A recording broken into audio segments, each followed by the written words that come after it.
Good evening. Tonight we're reading Sense and Sensibility by Jane Austen. Chapter 14. The sudden termination of Colonel Brandon's visit at the park, with his steadiness in concealing its cause, filled the mind and raised the wonder of Mrs. Jennings for 2 or 3 days.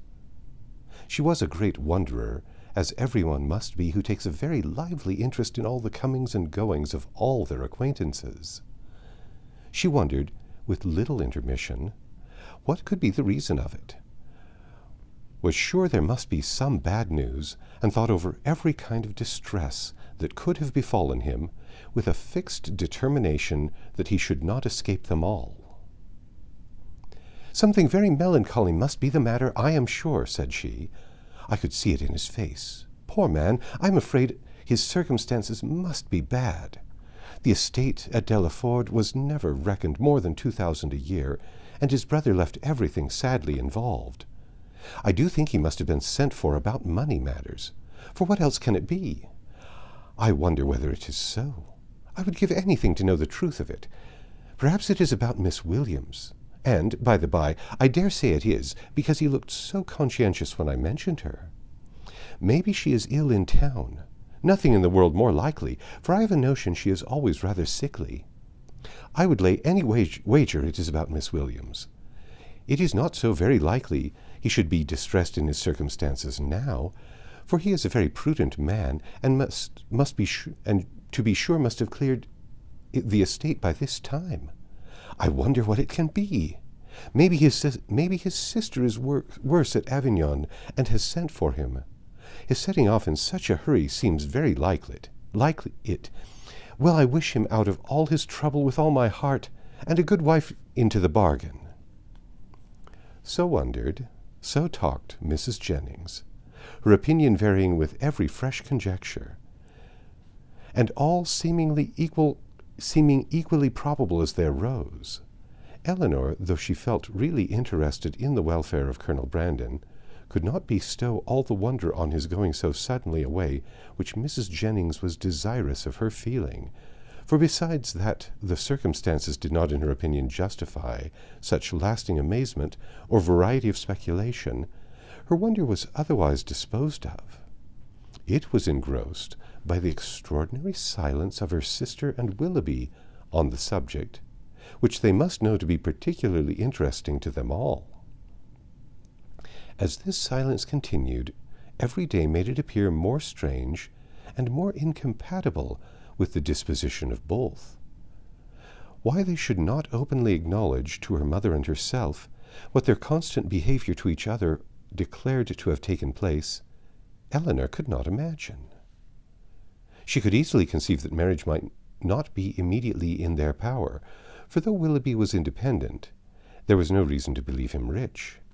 His estate had been rated by Sir John at about 600 or 700 a year, but he lived at an expense to which that income could hardly be equal, and he had himself often complained of his poverty. But for this strange kind of secrecy maintained by them relative to their engagement, which in fact concealed nothing at all, she could not account, and it was so wholly contradictory to their general opinions and practice that a doubt sometimes entered her mind of their being really engaged, and this doubt was enough to prevent her making any inquiry of Marianne. Nothing could be more expressive of attachment to them all than Willoughby's behavior. To Marianne it had all the distinguishing tenderness which a lover's heart could give, and to the rest of the family it was the affectionate attention of a son and a brother. The cottage seemed to be considered and loved by him as his home. Many more of his hours were spent there than at Allenham, and if no general engagement collected them at the park, the exercise which called him out in the morning was almost certain of ending there, where the rest of the day was spent by himself at the side of Marianne, and by his favourite pointer at her feet. One evening in particular, about a week after Colonel Brandon had left the country, his heart seemed more than usually open to every feeling of attachment to the objects around him, and on Mrs. Dashwood's happening to mention her design of improving the cottage in the spring, he warmly opposed every alteration of a place which affection had established as perfect with him. "What!" he exclaimed. "Improve this dear cottage? No, that I will never consent to. Not a stone must be added to its walls, not an inch to its size, if my feelings are regarded." "Do not be alarmed," said Miss Dashwood. "Nothing of the kind will be done, for my mother will never have money enough to attempt it." "I am heartily glad of it," he cried. "May she always be poor if she can employ her riches no better." "Thank you, Willoughby, but you may be assured that I would not sacrifice one sentiment of local attachment of yours or of anyone whom I loved for all the improvements in the world. Depend upon it that whatever unemployed sum may remain when I make up my accounts in the spring, I would even rather lay it uselessly by than dispose of it in a manner so painful to you. But are you really so attached to this place as to see no defect in it?" "I am," said he. "To me it is faultless. Nay, more. I consider it as the only form of building in which happiness is attainable, and were I rich enough, I would instantly pull Crom down and build it up again in the exact plan of this cottage." "With dark narrow stairs and a kitchen that smokes, I suppose?" said Elinor. "Yes," he cried in the same eager tone, "with all and everything belonging to it.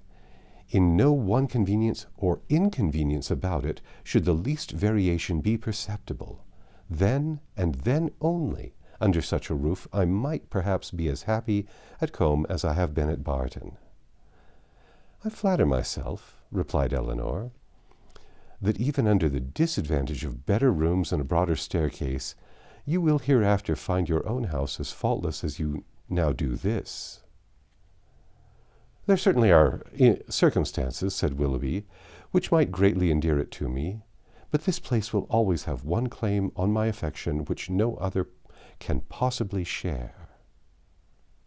Mrs. Dashwood looked with pleasure at Marianne, whose fine eyes were fixed so expressively on Willoughby as plainly denoted how well she understood him. "How often did I wish," added he, "when I was at Allenham this 12-month, that Barton Cottage were inhabited. I never passed within view of it without admiring its situation, and grieving that no one should live in it. How little did I think that the very first news I should hear from Mrs. Smith, when I came into the country, would be that Barton Cottage was taken, and I felt an immediate satisfaction and interest in the event, which nothing but a kind of prescience of what happiness I should experience from it can account for. Must it have not been so, Marianne?" speaking to her in a lowered voice. Then continuing his former tone, he said, "And yet this house you would spoil, Mrs. Dashwood. You would rob it of its simplicity by imaginary improvements. And this dear parlour, in which our acquaintances first began, in which so many happy hours have been since spent by us together, you would degrade to a condition of common entrance, and everybody would be eager to pass through the room, which has hitherto contained within itself more real accommodation and comfort than any other apartment of the handsomest dimensions in the world could possibly afford." Mrs. Dashwood again assured him that no alteration of the kind should be attempted. "You are a good woman," he warmly replied. "Your promise makes me easy. Extend it a little farther, and it will make me happy. Tell me that not only your house will remain the same, but that I shall ever find you and yours as unchanged as your dwelling, and that you will always consider me with the kindness which has made everything belonging to you so dear to me." The promise was readily given, and Willoughby's behaviour during the whole of the evening declared at once his affection and happiness. "Shall we see you tomorrow to dinner?" said Mrs. Dashwood, when he was leaving them. "I do not ask you to come in the morning, for we must walk to the park to call on Lady Middleton." He engaged to be with them by 4 o'clock. That's the end of chapter 14. Come back tomorrow and we'll read chapter 15.